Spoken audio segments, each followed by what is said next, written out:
This is a call for an uprising. Welcome to today's show. I wanted to do a show talking about Kuru disease. I had mentioned it in another video. A lot of people asked questions about it. I wasn't sure if people knew or had heard of it and what it was. I know that when Hillary Clinton had that spaz episode where her eyes kind of rolled into the back of her head and she lost a bit of her bodily function, she started to kind of fall. And also when she fainted getting into the car on September 11th, I thought a lot of people were aware of what Kuru was. Kuru is a disease which is transmitted through ritualistic cannibalism. It's a cannibalism disease. Now, in the 50s and 60s, it was found that in New Guinea, a tribe that was eating people and also into inbreeding was suffering from a disease that was causing body tremors.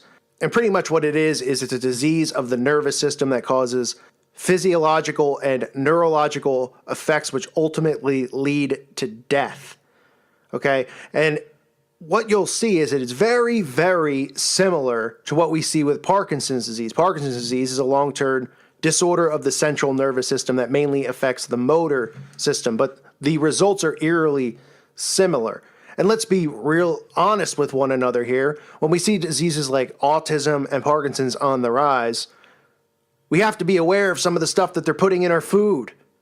Okay, there's always been the rumors out there about what are they putting in the McDonald's meat or all the fast food meat or even in anything that's processed that comes in a box because we automatically trust them, right? We just buy it. Well, they wouldn't put human body parts inside of it, grind it up and put it in Cheerios or something like that and make us all cannibals and all pretty much part of their tribe and make us all sick without knowing why we're getting sick, would they?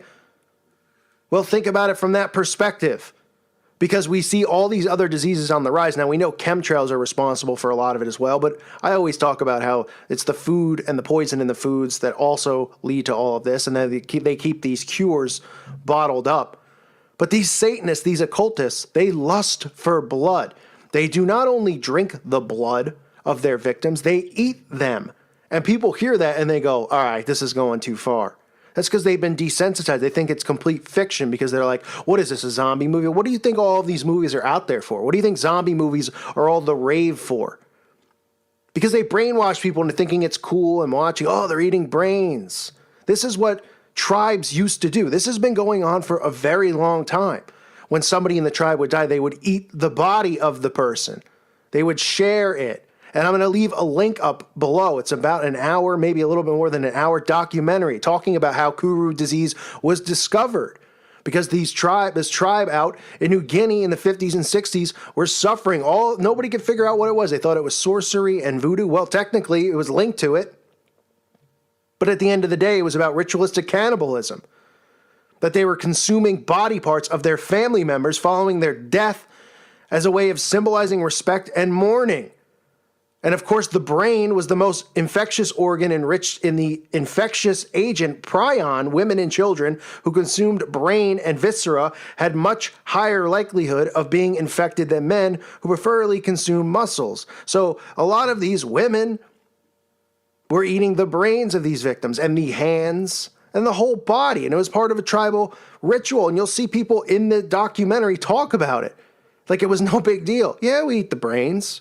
Yeah, it's no big deal. Now you come over to now in America, knowing that they poison our food, knowing that these people in control are cannibals. These people do practice cannibalism. They do eat these things. They call it almost like the mad cow disease is what Kuru is like, but the human version. And these people are eating their victims. And when you see similarities between Kuru and Parkinson's, because a lot of people were saying that they thought Hillary Clinton was definitely diagnosed with Parkinson's disease. Well, if you read the symptoms of Kuru disease, a lot of the stuff that she was going through physically that you could see were very eerily similar. And how do we not even know that they didn't make Parkinson's up as a cover for Kuru? Now, I'm not a doctor, and I'm not going to act like one. But if you know the neurological effects and you see what happens to their muscles and the disorientation that they go through, it's very, very similar. Now, they claim there's an incubation period, which averages between 10 to 13 years, but can be as short as 5. and has been estimated to last as long as 50 years or more after initial exposure to Kuru. The youngest individual recorded to have Kuru was 12 years old. The clinical stage, which begins at the first onset of symptoms, lasts an average of 12 months. The clinical progression of Kuru is divided into three specific stages: the ambulant, sedentary, and terminal stages. While there is some variation in these stages between individuals, they are highly conserved among the affected population. Before the onset of clinical symptoms, an individual can also present prodromal symptoms, including headache and joint pain in the legs. In the first stage, the infected individual may exhibit unsteady stance and gait and decreased muscle control, tremors, difficulty pronouncing words. The stage is named because the individual is still able to walk around despite the symptoms, which is very similar to Parkinson's. In the second stage, the infected individual becomes incapable of walking without support and suffers severe tremors. Furthermore, the individual shows signs of emotional instability and depression, yet exhibits uncontrolled and sporadic laughter. The third and final terminal stage, the infected individual's existing symptoms progress to the point where they are no longer capable of sitting without support. New symptoms also emerge. The individual develops a difficulty for swallowing, which can lead to severe malnutrition. They may also become incontinent, lose the ability to speak, and become unresponsive to their surroundings despite maintaining consciousness. Towards the end of the terminal stage, patients often develop chronic wounds that can be easily infected. An infected person usually dies within 3 months to 2 years after the first terminal stage symptoms, often because of pneumonia or infection. Now, the reason I'm talking about this is because we're seeing cannibalism get promoted over and over now through our society. We're seeing music videos where people are eating one another. We know they have the vampire and zombie, craze that, oh, it's so cool. Oh, they're eating each other. It's no big deal. We've seen Marina Abramovich, at her art shows displaying cannibalism, dead bodies on tables, cakes looking like humans that people are eating and consuming, celebrities in particular. Now we're seeing Netflix come out with a show that's promoting cannibalism as if it's funny and kooky, and that Drew Barrymore's character is, obsessed with eating people because she feels better, she has more energy, and this is what we read that the occult does, that they believe, that they get a high off the blood, they get a high off of eating humans. It enhances the ritual spell that they are doing, and this is all about Satanism and the occult. That's what this is about. And we're seeing the mainstream pick up on it now and push it.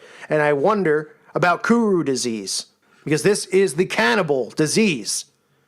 And we see some of these symptoms with a lot of famous people out there who suffer from Parkinson's disease, but also have similar symptoms to Kuru.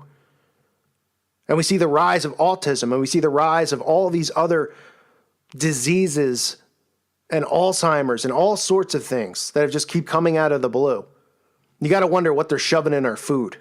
You really do. I can't, emphasize it enough for especially young kids out there listening to start eating, learning how to grow your own food and eating that, because nothing can be trusted. And I know people want to go, come on.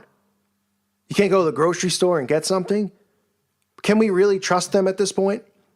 With all the stuff we're seeing, they're only dumping chemicals on us every day from the sky, and then we're consuming chemicals 3 times a day through our meals.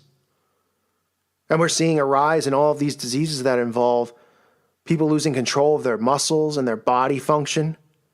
And then we see Kuru, which is exactly what that is, which is something that's been swept under the rug, right? Because nobody talks about Kuru, because there's no cannibals out there. But wouldn't it make more sense if they can link other diseases to this and say, well, Kuru, well, you're saying Hillary Clinton eats humans and she's a cannibal? What is this, a movie? No, she's got Parkinson's, or she could have this.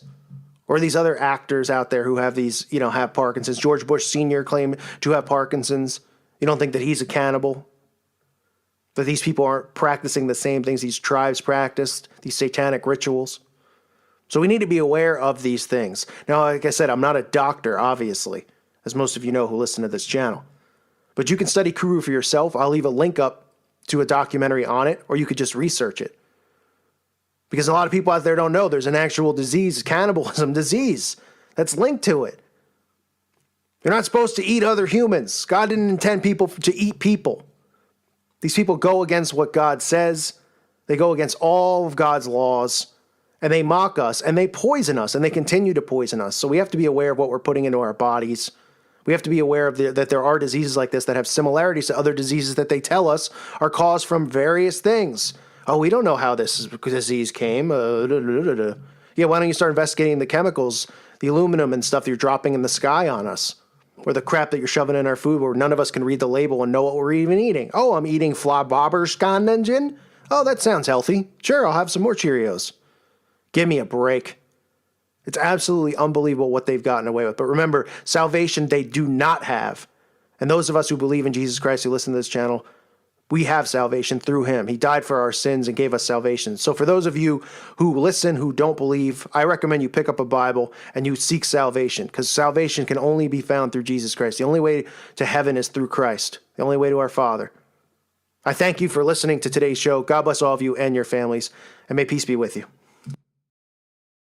This is the Nations Conspire channel. Welcome to today's show.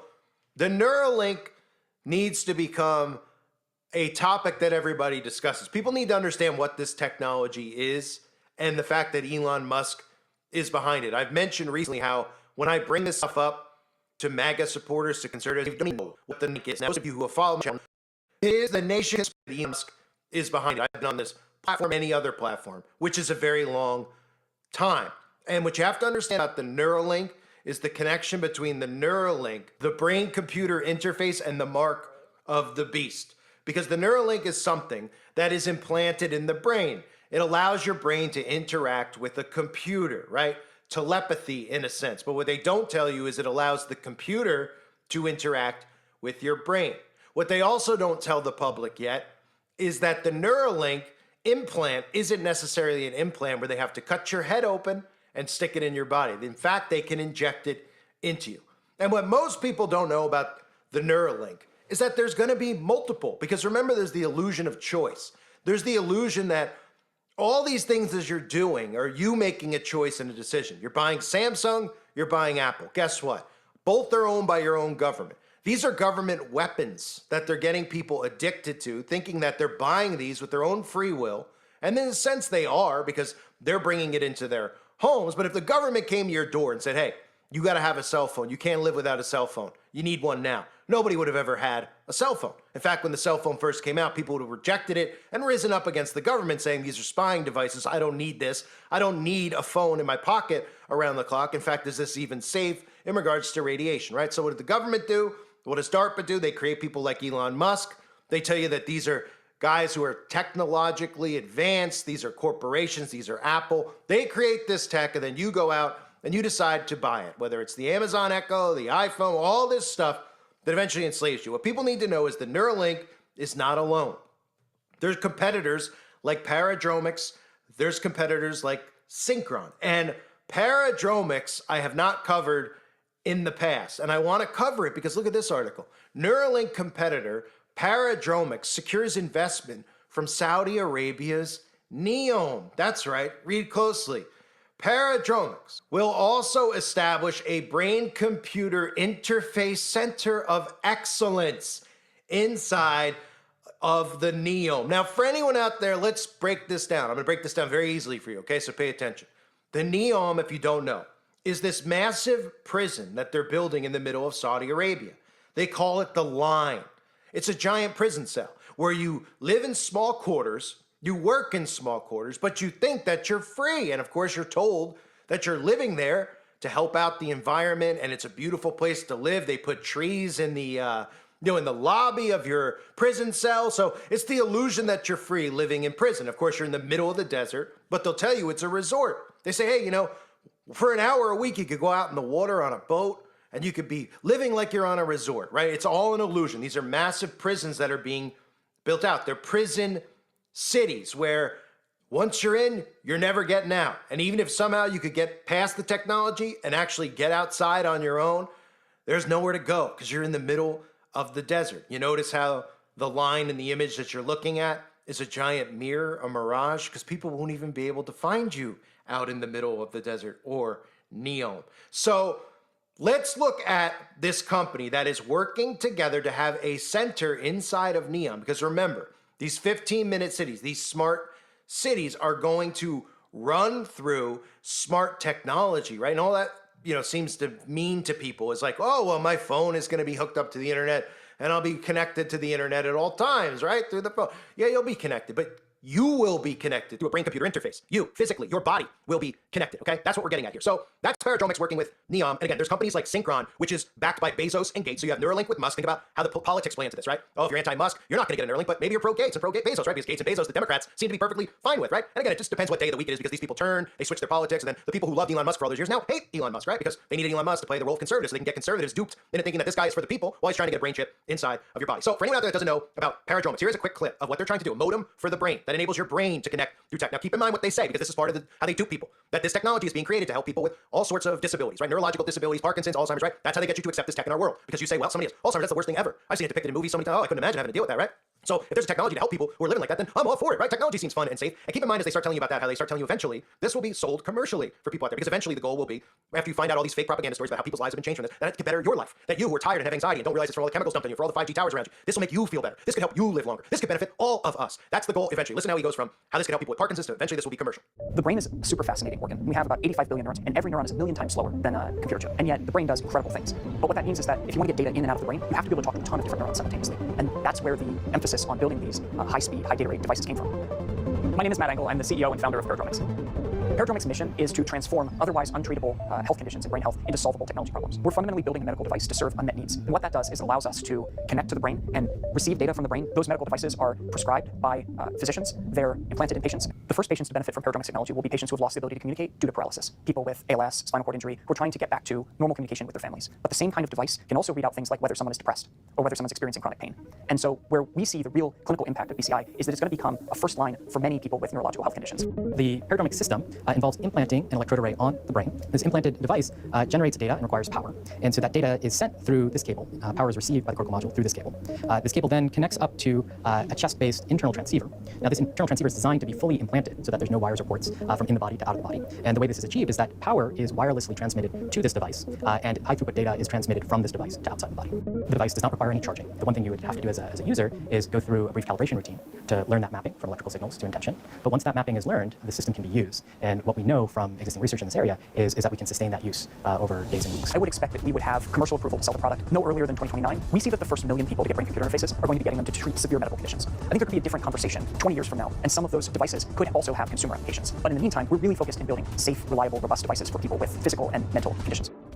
So that's Paradromics, and this is all about what is called the Internet of Bodies. It is a concept that is very real that most people don't seem to fear because they don't seem to think it's physically possible. They don't understand energy, the human body, how this technology actually works, how they harvest energy, and how they're turning you into the phone because it sounds too crazy. They think of the scene from the Batman movie, right, where the cell phone is sewn into the guy's stomach. They, what, I gotta put the phone in my stomach, right? They don't understand any of this stuff, and they refuse to understand it because it's too much for their brain to actually handle. So what they're trying to do is create an Internet of Bodies, and it's already created, it's already in place, but eventually this Internet of Bodies, of course, changes you because it's a part of you, and you're a part of this Internet of Bodies. One of the features of this fourth industrial revolution is that it doesn't change what we are doing, but it changes us. The very idea of human being some sort of natural concept is really going to change. Up until now, the conversation we've been having is around freedom of speech. Once we can access people's thoughts and access people's emotion. The focus, as all of you know, today is on what's now called the Internet of Bodies, involving medical implants and other kinds of devices that go inside your body, and all together with the Internet as a whole comprise the Internet of Bodies. The Internet of Bodies, or IOB, is actually an ecosystem. It's a bunch of devices that are connected to the Internet that contain software and that either collect personal health data about you or can alter the body's function. We think of the Internet of Bodies as this collection of all these devices.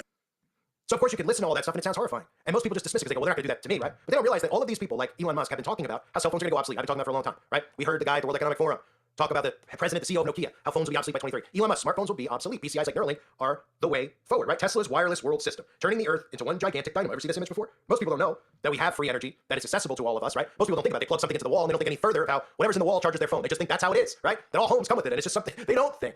They're not trained to think. They're trained to be dumb. They're trained to be distracted, and they're trained to always want to be entertained. But free energy does exist, and they're going to use, and they are using free energy to create this wireless world system, which you will be physically a part of. So when Elon Musk says that phones are going to become obsolete, think of this. The Starlink stuff that's going on, right? He's talking about and putting all these things out there with Starlink, saying that no matter where you are in the world, you're never going to go offline. You could be in the middle of the desert and you don't have to worry about your phone not connecting. You don't have to worry about your phone roaming. You'll automatically be connected to it. So you don't have to worry about that. And everyone's cheering it on, right? But what they're not paying attention to is that, well, the Starlink is out there, right? And Elon Musk is telling you that phones are going to be obsolete. So what is the Starlink going to be connecting to, right? Well, let's hear Elon tell you about how you'll never be able to escape first. Because, yeah, even if an entire region or country was lost connectivity because of a severe, hurricane or floods or fires or tornadoes, earthquakes. There's so many natural disasters, obviously. You would actually still have, even if all the cell towers were taken out, your phone would still work. Thank you. Right, so you'll never be able to escape. And of course, they tell you that the opposite way. They say, well, it's not for you to escape. It's so that we can always find you in case of an emergency, right? Because we have everybody trained to constantly be in fear, right? Used to be a day you could drive out of your home without a phone and you wouldn't be afraid that if you broke down, you need a phone. People now, they have to have their phone with them. I've said it before. They'll turn around if they're an hour away from their destination just to go home if they forgot their phone. But of course, they'll never get an hour away because at every stoplight or even while they're driving, most of these trained sheeple will text, will call. They cannot live without it. And that's why when the proposal comes that the next phone has to be in you, kind of like how we transitioned from the flip phone, they pushed you out of 2G, 3G, 4G into 5G. They'll push you out of this and they'll say, well, it's phone or nothing, right? And you'll say, well, obviously phone. They'll say, well, it's not a phone anymore. It's a BCI. It's embedded in your body. So your phone now gets thrown out. They're not going to work on this network. And you're going to say, but I can't live with that. And they say, well, you're going to have to upgrade. And the latest upgrade, of course, is to have it in you, right? And what you're seeing again is Skynet being built out, literally Skynet, right? In the Terminator universe, Skynet is depicted as a highly advanced artificial intelligence system that is connected to a vast network of computers, military systems, and communication infrastructure, essentially giving it control over a global network of machines and power grids, allowing it to monitor and manipulate information on a mass scale. It is essentially hooked up to the entire world's interconnected systems, including military defense networks, power plants, and communications hubs. So that brings me back to Paradromics, the brain chip, the Internet of Bodies. While you have Starlink, you have all this technology going up, they tell you is to make sure you never go offline, but then they're telling you that the phone's going to be obsolete, right? And then you connect it in to Neom, right? Neom, the smart city that they're building in the middle of the desert. It is a literal line in the desert. And what it's about is you being connected inside of the smart city running and operating on you. For anyone out there that doesn't know what Neom is, here's a look at the prison cities that they're building out and how they market it as a utopia, as a resort, right? When you see this commercial, if you're not thinking, you would just be like, well, that looks cool. I'd love to live there, right? Yeah, it looks like a vacation. Can I go for free? It's good for the environment. Cool, sign me up, right? This is what they're marketing to people. What is Neom? This is Neom, or here, to be more precise, in the northwest of Saudi Arabia. But Neom is more than a place. It's a home for people who dream big. Bigger than that. That's more like it. It'll be a hub for innovation, an entirely new model for sustainable living. The vision for a new future. In fact, that's how it got its name. But what will be there? There's Oxagon, a thriving city at the crossroads of the world, where advanced manufacturing will enable industries of the future. Trojana, a year-round mountain destination. And just remember to pack your skis when you visit. Or if skiing's not your thing, there's always Sindala, one of Neom's many beautiful islands. Perfect for some R&R. And the Line, a 500-meter high, 200-meter wide, 170-kilometer long city in the shape of, well, a line. No roads, cars, or emissions. And everything its 9 million residents could ever need within a 5-minute walk. But best of all, the entire region will offer unparalleled access to nature and will be powered by clean energy. All within easy reach of the rest of the world. I know what you're thinking. Why does the world need Neom? That's a good question. The world needs Neom because the world needs change. That's what we mean when we say made to change.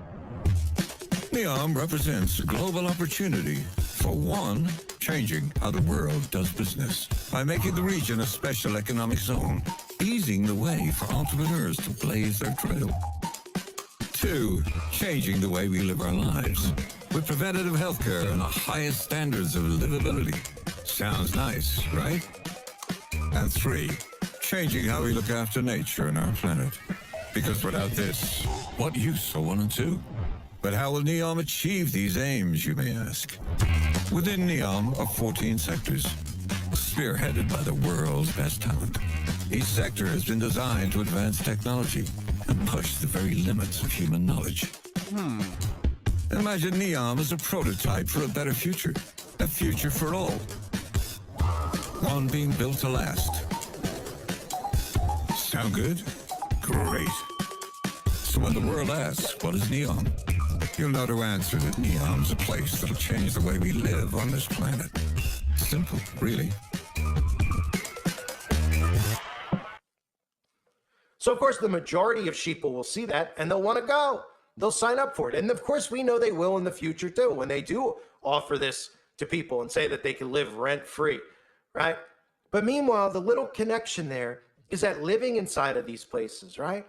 Well, when the phone's obsolete, don't worry about it, okay? Because you're going to have Paradromics right in headquarters at NEOM, operating for NEOM. And Paradromics is going to make sure you're connected to the system inside of NEOM. So everything that occurs inside of the line is going to be monitored and tracked. Your movements, everything with the technology under your skin, okay? You're going to need to fit under your skin. And NEOM's going to track and monitor all the things you tell you, of course, it's the benefit of the environment. It's the benefit for you. So at the end of the day, you can look at your data. Did you get the best out of your day today? Let's find out. The data will tell you, right? And you'll think in your mind, all the information you're getting, all the thoughts that you have that's getting processed from Paradromics or Neuralink, right? Because it's going to be listening to your thoughts. Your thoughts are going to be communicating with a computer interface, right? All hooked up inside of that smart city. And all these things are going to say, well, instead of saying what you should be saying, which is absolutely not, this is hell on earth, where's my pitchfork, these people need to go. People are going to say, that sounds pretty fun. And they're going to market you and say, be the best you could be, right? Well, with this type of tech, we can find out if you're wasting time during your, are you efficient enough in your every movement? Are you doing enough? How's your heart rate? How's your, well, it's all underneath your skin inside of these smart cities. And that's what the future holds. It looks exactly like that. It's not a coincidence that Paradromics is now going to have their own center of excellence inside of NEOM, which will be really the world's first smart prison that people will think is a smart utopia, because the people who reside in there, one of the qualifications to reside will be that you'll have to have Paradromics or Neuralink or some type of brain-computer interface underneath your skin, because the entire operating system is going to run that way. And the operating system, the Internet of Bodies, is not based on giving you information that's useful to you. It's used, of course, to monitor your every breath, your every step, your every movement. This is what they're building out. This is just one of the blueprints. Think about Trump with the Freedom Cities. Think about the Neuralink connected to Trump now. Because before Elon Musk, most conservatives would have seen Elon Musk just out there talking about the Neuralink or whatever and said, I don't really care about I don't want an electric vehicle, right? Well, now that he's lumped up with Trump, they're more open to Tesla. They find the Tesla robots cool. Do you see what they're doing? And they don't even realize what the Neuralink's actually going to be used for. Brain-computer interface. The same guy says the phone's going to be obsolete in a few years. Well, if the phone's obsolete, Elon, then why are you going to put all these things up in the sky? What are you going to monitor? Where's the phone going to be? Well, it's going to be in you, right? It's like the old scene from The Matrix where he holds up that Duracell battery, turning you into this. That's exactly what they're doing. So Paradromics, how convenient, right? Paradromics is securing investments from NEOM and is also going to have a brain-computer interface center right in the middle of their giant prison. I'm sure, again, the requirement to enter this prison, which is amazing that we're at this point, but think about the psychosis out there. People are going to sign up to go to these prisons because this is going to be marketed to them as utopia.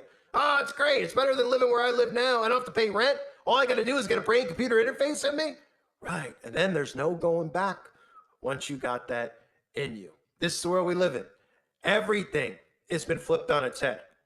They can market people into taking the mark of the beast. They could market people into signing up to live in jail cells.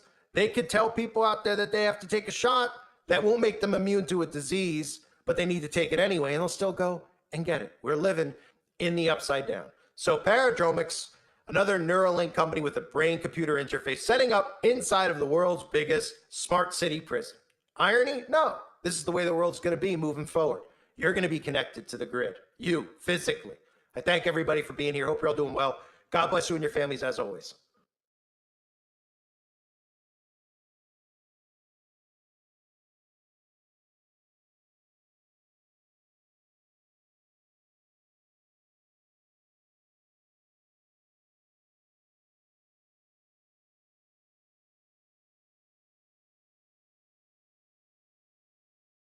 This is the Nations Conspire channel. Welcome to today's show.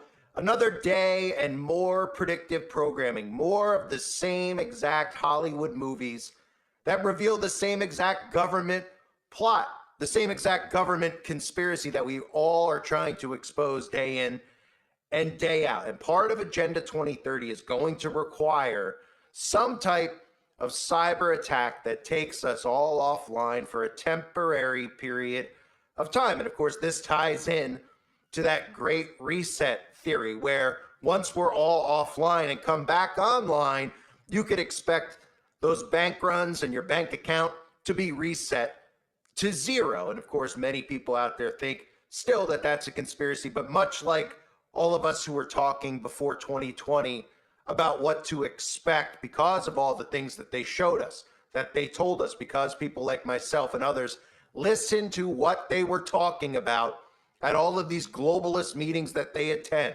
We all knew that there was going to be some kind of a major global outbreak. And of course, we got that in full. And we got Event 201 as well beforehand. There will be a major cyber attack at some point in time. And of course, you've been getting programmed for this. You've heard all the stories over the years, whether you've heard them on my channel or heard them in the fake mainstream news media about AT&T being hacked, about emails and Gmail being hacked. Hack this, hack that, how your data isn't safe, how you're not safe. And of course, this will all lead to us going offline for a temporary period of time to come back online and for them to implement a digital ID among other enslavement tools that people will beg for once they deal with life offline, even for a short period of time. This is predictive programming 101. And for anybody out there that doesn't understand predictive programming, it's as simple as this. A form of magic showing us these things, revealing these things to us ahead of time. They subtly plant ideas in our minds, in the consciousness of the public, to prepare them for future events and how to respond when those events actually occur. They show you grid shutdowns and they show you chaos in the streets and looting. It's a form of mind control. And this movie, 0 Day, stars Robert De Niro, who has been at the face recently of all of the political theater that we've seen play out with him versus Donald Trump and him versus MAGA. He is another Illuminati shill where we see him constantly doing the all-seeing eye symbolism. He's always been one. This isn't something that's new. And I'm going to play for you now clips from the trailer as well as some of the directors and producers talking about the plot. And of course, the theme of the movie includes an inside job of a cyber attack, massive grid shutdowns, train crashes, plane crashes, mass casualties, unlimited government surveillance powers, banking system shutdowns, and of course, arrests without warrants. And they hint in this movie of Robert De Niro's character having a mental decline and the parallel to Joe Biden. You can't make this stuff up, how they reveal these things to us, and they pretend, of course, that these are just writers who are creative, they're artistic, right? These are government operatives who put these films out there because they're told to put these films out there, because the government are masters of mind control. This goes back to Operation Paperclip. This goes back to MK Ultra. This is a form of mind control used on the subconscious mind of the masses. And again, it unfolds right in front of their faces. And just like the outbreak did, they still didn't see it coming ahead of time. And even when it occurred, we have people out there defending the same people and the same system that did this deliberately to them. Here is some of the scenes and the trailer from this new Netflix series, 0 Day. 3,402 people died on 0 Day. Absolute nationwide terror. Computer systems completely hijacked. Every phone in America displayed the same haunting message. This will happen again. Congress is authorizing a special 0 Day commission, hunting down anyone who aided and abetted. He's just gonna grab people off the streets without warrants. This is the greatest affront to civil liberties ever. The public finds out how deep this really is. I don't think we survive that. This really could happen. The aftermath of a devastating cyber attack that kills thousands of people. In the aftermath of that attack, country forms a zero-day commission. This commission that's formed has more power than anybody has ever had in the history of the country. Grab people off the streets without warrants. Actually, you are. All of the things that we have in place to check people's power are all paused, and the commission can do whatever they want. What would unfettered government really look like? What would all-powerful government do? I think what's exciting and propelling about this show is that it feels like something that could actually happen. How would the federal government respond to that? And are we prepared to deal with it?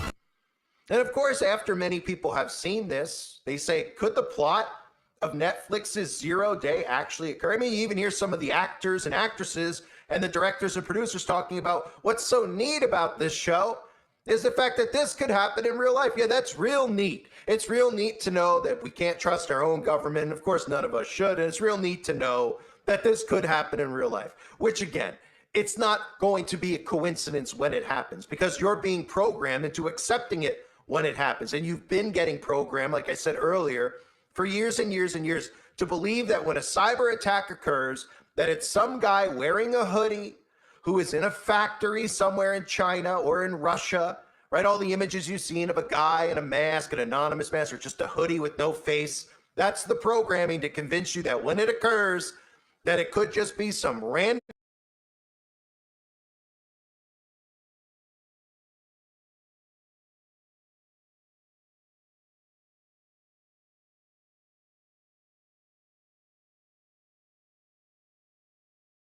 this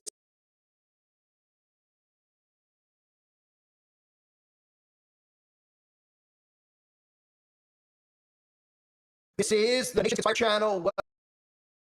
This is the Nation's Inspired Channel. Welcome to today's show. Another day and more predictive programming. More of the same exact Hollywood movies. Never feel the same exact government plot, the same exact government conspiracy that we all are trying to expose day in and day out. Part of Agenda 2030 is going to require some type of cyber attack that takes us all offline for a temporary period of time. Of course, this ties in to that great reset theory where once we're all offline and come back online, you can expect those bank runs in your bank account to be reset to zero. Of course, many people out there think still that's conspiracy, much like all of us were talking before 2020 about what to expect because of all the things that they showed us, that they told us because people like myself and others listen to what they were talking about, and all these global meetings that they attend. We all knew that there was going to be some kind of a major global outbreak. Of course, we got that in full, and we got eventual one as well beforehand. There will be a major cyber attack at some point in time. Of course, we've been programmed for this. You've heard all the stories over the years from my channel in the fake mainstream news media about AT&T being hacked, about emails, Gmail being hacked, hack this, hack that, out your data isn't safe, out your nothing. Of course, this will all leave what's going offline for a temporary period of time, come back online and implement a digital ID among other enslavement tools that people beg for once they deal with life offline, even for a short period of time. This is predictive programming 101. For anybody out there that doesn't understand predictive programming, it's as simple as this. A form of magic showing us these revealing things to us ahead of time. They subtly plant ideas in our minds, the consciousness of the public, to prepare them for future events and how to respond when those events actually occur. They show you grid shutdowns, they show you chaos in the streets and loot. It's a form of mind control. And this movie Zero Day stars Robert De Niro, who's been at a face recently of all the political theory that we've seen play out with him versus Donald Trump, him versus MAGA. He's another Illuminati shill where we see him constantly doing the all-seeing eyes symbol. He's always been one. This isn't something that's new. And a flavor now puts from the trailer as well. And some of the directors and producers talking about the plot. Of course, the theme of the movie includes inside job, cyber attack, massive grid shutdowns, train crashes, plane crashes, mass casualties, unlimited government surveillance powers, banking system shutdowns, and of course, arrests without warrants. And they hint in this movie of Robert De Niro's character having mental decline and a parallel to Joe Biden. You can't make this stuff up how they release these to us. And of course, these are writers who created artistic government operatives who put these films out because they're told to put these films out because the government are masters of mind control. So that operation paper this is back to NPO. This is a form of mind control used on the subconscious mind of the masses again. It unfolds right in front of their faces just like the operated. They still didn't see it coming. Even when it occurred, we have people out there defending the same people in the same system that did this deliberately to them. Here is some of the scenes and the trailer from this new Netflix series Zero Day. 3,402 people died on Zero Day. This would happen.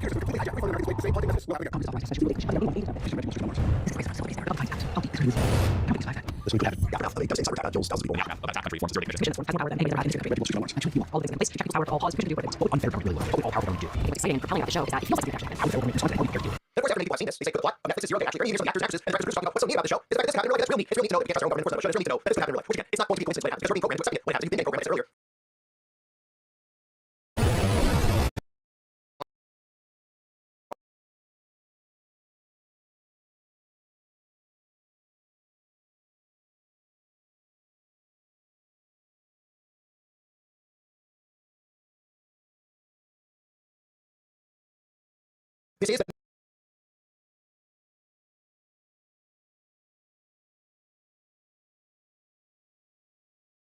This is the nation's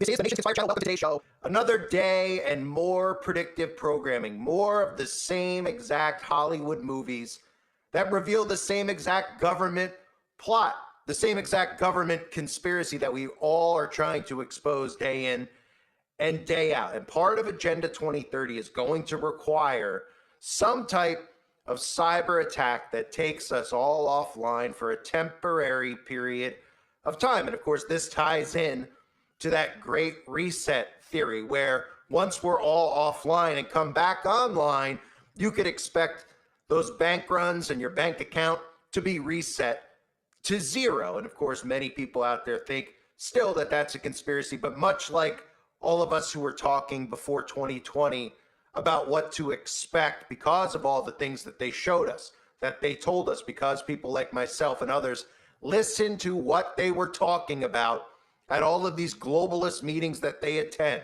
We all knew that there was going to be some kind of a major global outbreak. And of course, we got that in full. And we got Event 201 as well beforehand. There will be a major cyber attack at some point in time. And of course, you've been getting programmed for this. You've heard all the stories over the years, whether you've heard them on my channel or heard them in the fake mainstream news media about AT&T being hacked, about emails and Gmail being hacked. Hack this, hack that, how your data isn't safe, how you're not safe. And of course, this will all lead to us going offline for a temporary period of time to come back online and for them to implement a digital ID among other enslavement tools that people will beg for once they deal with life offline, even for a short period of time. This is predictive programming 101. And for anybody out there that doesn't understand predictive programming, it's as simple as this. A form of magic showing us these things, revealing these things to us ahead of time. They subtly plant ideas in our minds, in the consciousness of the public, to prepare them for future events and how to respond when those events actually occur.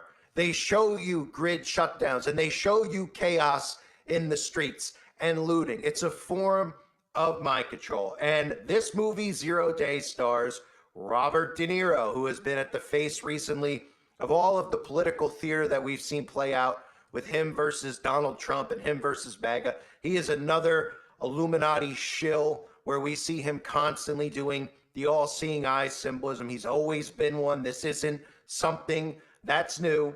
And I'm going to play for you now clips from the trailer as well as some of the directors and producers talking about the plot. And of course, the theme of the movie includes an inside job of a cyber attack, massive grid shutdowns, train crashes, plane crashes, mass casualties, unlimited government surveillance powers, banking system shutdowns, and of course, arrests without warrants. And they hint in this movie of Robert De Niro's character having a mental decline and the parallel to Joe Biden. You can't make this stuff up, how they reveal these things to us, and they pretend, of course, that these are just writers who are creative, they're artistic, right? These are government operatives who put these films out there because they're told to put these films out there, because the government are masters of mind control. This goes back to Operation Paperclip. This goes back to MK Ultra. This is a form of mind control used on the subconscious mind of the masses. And again, it unfolds right in front of their faces. And just like the outbreak did, they still didn't see it coming ahead of time. And even when it occurred, we have people out there defending the same people and the same system that did this deliberately to them. Here is some of the scenes and the trailer from this new Netflix series, 0 Day. 3,402 people died on 0 Day. Absolute nationwide terror. Computer systems completely hijacked. Every phone in America displayed the same haunting message. This will happen again. Congress is authorizing a special 0 Day commission, hunting down anyone who aided and abetted. He's just gonna grab people off the streets without warrants. This is the greatest affront to civil liberties ever. The public finds out how deep this really is. I don't think we survive that. This really could happen. The aftermath of a devastating cyber attack that kills thousands of people. In the aftermath of that attack, country forms the 0 Day Commission. This commission that's formed has more power than anybody has ever had in the history of the country. Grab people off the streets without warrants. Actually, you are. All of the things that we have in place to check people's power are all paused, and the commission can do whatever they want. What would unfettered government really look like? What would all-powerful government do?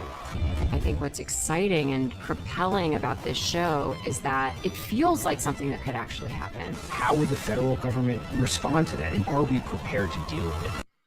And of course, after many people have seen this, they say, could the plot of Netflix's 0 Day actually occur? I mean, you even hear some of the actors and actresses and the directors and producers talking about what's so neat about this show is the fact that this could happen in real life. Yeah, that's real neat. It's real neat to know that we can't trust our own government. Of course, none of us should. And it's real neat to know that this could happen in real life, which again, it's not going to be a coincidence when it happens, because you're being programmed into accepting it when it happens. And you've been getting programmed, like I said earlier, for years and years and years to believe that when a cyber attack occurs, that it's some guy wearing a hoodie who is in a factory somewhere in China or in Russia, right? All the images you've seen of a guy in a mask, an anonymous mask, or just a hoodie with no face.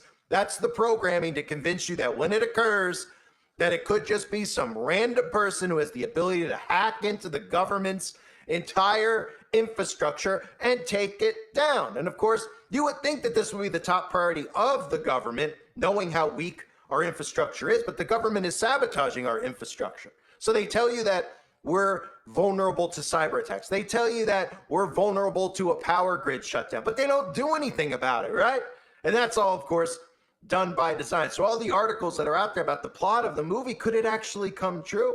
Oh, it will come true. And how do we know this? Well, we know this because our same friends who brought us Event 201, our same friends who meet and conspire out in the open with Republicans and Democrats, you know, the same people would say at the World Economic Forum, who Donald Trump has no problem going there and speaking there, whether in person or whether a few days after his inauguration, speaking via video conference, and these people still defend him. He doesn't oust them. He doesn't cut off all American ties with them. He talks to them as if they're his friends. And here they all are over the years talking about post-pandemic, how the next big thing is going to be a cyber attack. How convenient that they knew we were going to have a pandemic, then we had one. And how convenient that they know there's going to be a massive, massive cyber attack, which would be worse than any pandemic, right? Here they all are talking about it, letting you know that it's coming. Global Security Outlook Report 2023. This is a result of research in collaboration with the forums communities and our partner Accenture, which we've interviewed and sought input from over 300 executives globally. The most striking finding that we found is that 93% of cyber leaders and 86% of cyber business leaders believe that the geopolitical instability makes a catastrophic cyber event likely in the next 2 years. But still, fly in the coop, but I need some more. Your antics make me bored, 'cause I just came around to say hello. but still pay insufficient attention to the frightening scenario of a comprehensive cyber attack, which would bring to a complete halt to the power supply, transportation, hospital services. Our society as a whole would be seen in this respect as a small disturbance in comparison to a major cyber attack. And of course, when we all talk about a great reset occurring, well, in order to create a great reset, they're going to need people's bank accounts to reset, because there has to be a general public who all have trusted in their government and put all their money and everything digitized, so that when the government decides to flip a switch and blame it on an invisible boogeyman and everybody goes back into their bank accounts online, there's nothing in there. And what's everybody going to do about it? Yell and scream while they're underground for a few months? Eventually, everybody's going to forget about it, because they're going to be trying to find food and water to survive, because something will remind them, I guess, hunger pains after a few days, that they don't have time to worry about their hundreds of thousands of dollars, their thousands of dollars, even their $50 to $100, whatever they might have in the bank. They won't have time to worry about what was once in there, because then they'll be living day to day trying to survive. And that's what the point is. So the Great Reset, as many people believe it's happened, hasn't actually happened just yet. And don't forget, the FBI has even come out along with all the predictive programming that's out there. We've had the government tell us flat out, they've warned us that Chinese hackers are preparing to wreak havoc on the U.S. critical infrastructure. But really, the code word there just replaced Chinese hackers with globalist United States of American employees, government officials, because your own government will be responsible for this. Your own government, if you haven't noticed, left or right, hates you. And the World Economic Forum continues to prepare us. Every month they put articles out about the cyber pandemic, a need for strengthened cyber resilience in telecoms.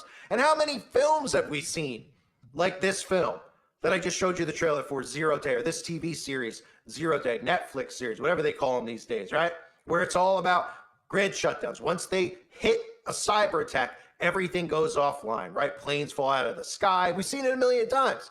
Trains can't run on the tracks anymore, right? Mass casualties. And then the government conveniently could bring in unlimited surveillance. The government, freezes all sorts of freedoms. And of course, martial law is implemented and arrests without warrants can occur. Oh, and by the way, the banking system gets shut down as well. Well, we did just see something along those lines, right?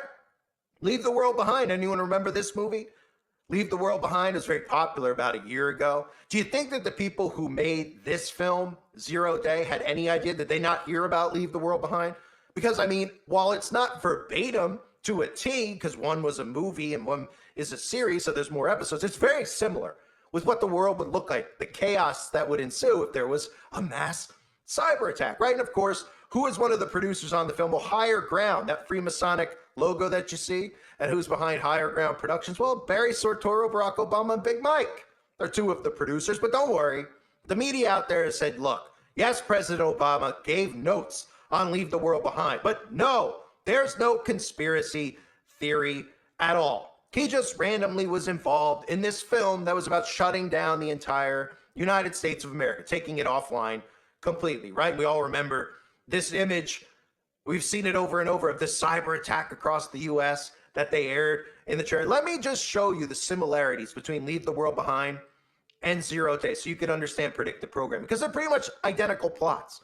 This is all about destabilizing countries. And the only way you'll be able to destabilize a country now, this isn't, stories you've heard of wars in the past where tanks are rolling down the road and people all have, they'll have rifles on them and everybody's got to chip in and get involved with war.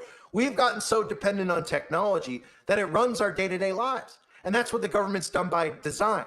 So they can destabilize an entire government, entire country by taking it offline. But don't worry, we'll be back online shortly thereafter because our heroes like Elon Musk, who have provided us with Starlink, will make sure we never go offline again.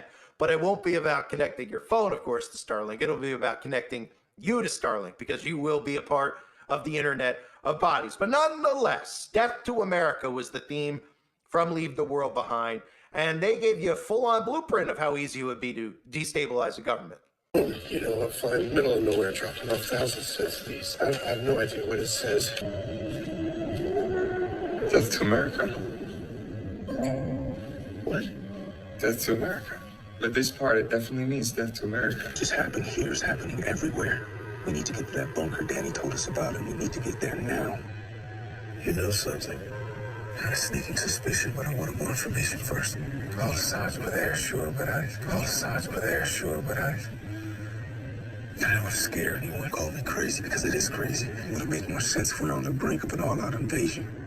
I didn't think we'd actually let something like this happen. I thought we were smarter than that. My primary client works in the defense sector. I spent a lot of time cost-benefit analysis of military campaigns. There was one program in particular that terrified my client the most. A simple three-stage maneuver that could topple a country's government from within. The first stage was isolation. Disable their communication and transportation. Make the target as deaf, dumb, and paralyzed as possible. For the second stage, synchronized chaos. Terrorize them with covert attacks and misinformation. Overwhelming their defense capabilities, leaving their weapon systems vulnerable to extremists in their own military. Without a clear enemy or motive, people would start turning on each other. The third stage would happen on its own. What's the third stage? A coup d'etat. Civil war. Collapse. This program was considered the most cost-effective way to destabilize a country. Because if the target nation was dysfunctional enough, it would, in essence, do the work for you. Whoever started this wants us to finish it. So, of course, you would think, seeing that maybe the people who came up with the plot for Zero Day and pitched it to Netflix, maybe they sat there and said, I don't know. I mean, this sounds a lot similar to that movie that just came out a year ago. Aren't we supposed to be making art? Aren't we supposed to be coming up with new ideas and new themes? I mean, I'm sure there's scripts floating around Hollywood with ideas that nobody's ever thought of before, but they just keep making the same movies about the same exact things, right? Every month, you'll get an alien movie. Every month, you'll get some type of movie about a natural disaster, right? Programming you into thinking it has something to do with the climate, right? Programming you into thinking that aliens exist. Programming you with predictive programming so that you accept what is eventually going to come. Because Hollywood isn't about producing innovative, creative films. It's about programming you. It's about mind control. And that's all that this is. Prepping you for what? Prepping you for inside cyber attacks, power outages, plane crashes, train crashes, mass casualties. A lot like we just saw Biden. No. Well, maybe if they do this in 5 years, they can do it with Barack Obama, and he could. The parallels are not parallel. This is programming, ladies and gentlemen. And when they decide to do this, that the boogeyman is responsible. It's imperative that you believe in there. That's why they think offline, they come back online. They're going to make sure that they still have full control over the areas. So even if they go offline, they'll make sure you hear propaganda news. Because whoever has radio, now they're going to spread that information to their neighbors. They're going to knock on their door and say, I got information. They're going to go, what's the information? The power's been out for 48 hours. Russia's involved. And then they're going to tell two friends, and so on, and so on. And they're going to keep control of the narrative. They will make sure, because it's imperative. Because no real revolution could ever start if they control the narrative, and they will control the narrative, because whatever boogeyman they tell you is responsible, the people will believe, instead of realizing that Trump and Obama and all these guys who pretend to hate one another and tell you to hate your neighbor because they vote differently. They're all working together, because this is what infrastructure sabotage looks like. You can't make it up. You gotta love, even in the 0-day series poster with the surveillance cameras on top of the flagpole with the flag at half mast. I mean, they are bringing this in. They're going to bring it in. And people can look at this now and say it's crazy. And even if it doesn't happen the next year or 2 or 3, it will happen. We were telling people in 2016, people like myself and many of the people who are long removed, who have long faded away from doing this stuff because the government's made it so difficult for them to have a voice anymore. We were all talking in 2016 about how there was going to be an outbreak and how that was what the plan was going to be with nanotechnology. And then it occurred. And then some people started waking up. They said, well, these guys were talking about this. And then boom, what did they do? Well, they did a mass wipeout of any channels that were even left. And every time somebody popped back up, they'd make sure if you were talking about that specific topic with nanotech that they would take it right down. And eventually topics like this will be removed, saying that there's a conspiracy between the United States government and all the other governments in the world working together. And who are they working against? They're working against their own civilians, keeping you divided, keeping you hating your next door neighbor based on skin, gender, whatever way they possibly vote. Well, they're the ones who are not only overreaching in our day-to-day lives, they're the ones who are forcing all of us into living in a world that none of us want to live in. And they're going to try to convince you along the way that the world that they're creating is a utopia, that it's perfect. It's perfect for them because you're not going to be able to breathe without them knowing about it.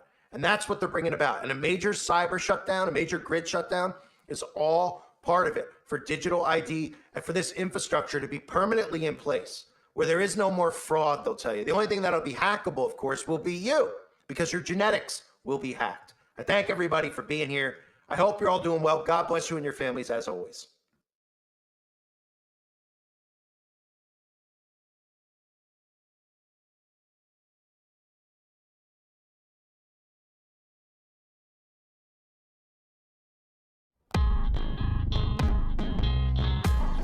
I like it. It's mine. The prices blow my mind.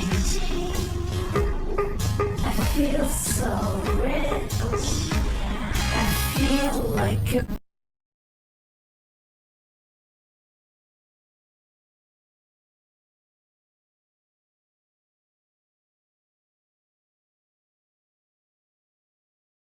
This is a call for an uprising. Welcome to today's show. As most of you know, I've covered this Celine Dion new clothing line. Frightening stuff, really it is. But I wanted to do one last video on it because I wanted to show people how celebrities are used as influencers. Okay? People don't realize that all of these celebrities are put in this spot to be the influencers. Okay, nobody questions how trends in these things start. They're like, oh, Kim Kardashian's wearing this, or so-and-so's doing that, or so-and-so, Leonardo DiCaprio speaking about global warming.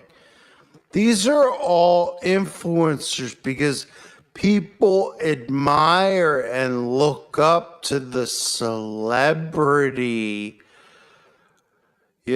quote unquote, that these people are.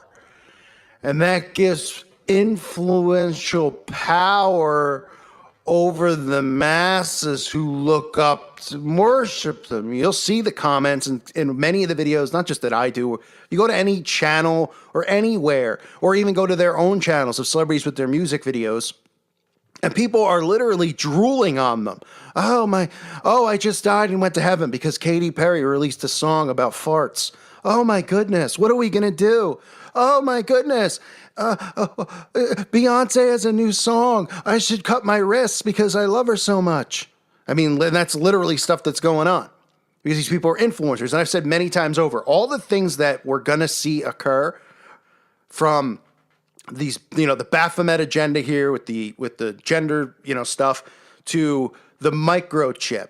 Okay. It's all going to be from these celebrities. They're the ones who are going to influence the masses that it's okay. Sure, you're going to hear on the news, they're going to talk about the microchip, and they're going to, go, oh, is it safe? Is it not? So people kind of, and they'll slowly keep working it and working it. Then you'll see Kim Kardashian shopping with the chip. Then you'll see Leonardo DiCaprio shopping with the chip. All of them, right? And it'll make everybody out there think that it's okay and it's safe, and they'll be influenced by, oh, well, they're doing it, I should do it too. That's how they get all these things pushed across, because people worship these people, and that's why these celebrities believe that they are like Egyptian gods and goddesses.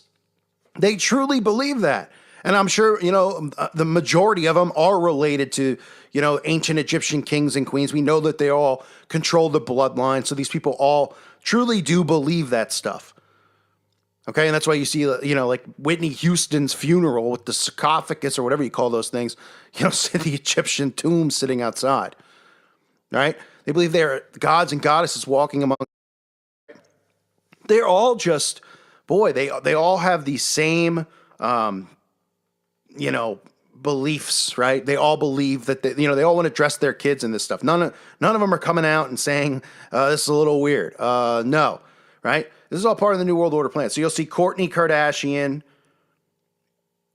got her kid wearing some of the clothing. Selma Blair and her kid wearing some of the clothing. Hillary Duff. I mean, look how many of these celebrities. And remember, I've covered the majority of these celebrities doing the, not just the 666 hand sign, the devil horns, but, pretty much showing all the Masonic symbolism from having the black and white tiles in their homes to all the music videos, so on and so forth. More Kourtney Kardashian, Hillary Duff, and Selma Blair. And then you get Gwen Stefani. You're dressing her child in the all-seeing eye pants. Remember, Gwen Stefani, if you're new to this channel, or maybe you haven't, one of the first videos, or a lot of the first videos I did were showing these so-called celebrities and their connections to Freemasonry and Satanism and the occult. Gwen Stefani has so much stuff that's just so much Freemasonry, so much occultic symbolism, and she always gets forgotten about. But, there's a reason that she's back in the spotlight. And she's like 60 years old. So you got her putting the all-seeing eye pants on her kid. Josh, I don't know if I'm saying his name right because I don't know who he is. Josh Duhamel wearing the geometric shirt. More Kardashians. Kardashian and Mason, right? Her child's name's Mason. Go figure. Must be a coincidence. Zoe Saldana and Bowie Ezio, right? So you're just getting celebrity after celebrity here. Matthew McConaughey and Livingston in our Skull t-shirt. So Matthew McConaughey's got his kids in the Skull and Bone. More Hillary Duff. I mean, so Hillary Duff pretty much has the whole line she purchased. And Selma Blair. More Kourtney Kardashian. Pink, remember Pink and her husband, Carrie Hart, are raising their children. They're raising their children gender neutral. That was a big story. Elton John, what a surprise that Elton John would be raising his children.